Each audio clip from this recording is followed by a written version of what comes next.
नमस्ते सबैजनालाई। आज म तपाईहरुलाई एउटा ट्युटोरियल लिएर आएको छु। तपाईको इलेक्ट्रिक बाट चाहिँ मोमो चाहिँ स्टिम गर्ने है यो भाँडो हो। यसमा पानी राखेर यसमा हजुरले चाउमिन बोइल पनि गर्न सक्नुहुन्छ, अन्य कुराहरु अण्डाहरु पनि गर्न सक्नुहुन्छ।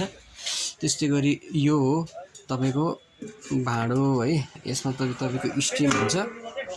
स्टिम भएपछि यसमा तपाईले लगभग 2-3 प्लेट मोमो राख्न सक्नुभयो। फेरि यसमाथि अर्को भाँडो हुन्छ है। यसरी फेरि यसमा पनि 2-3 प्लेट एक्स्ट्रा अनि फेरि त्यसमाथि पनि अर्को भाँडो, 3टा भाँडो राखेर तपाईले यसलाई चाहिँ यसरी सिसाको उसले छोप्न सक्नुहुन्छ।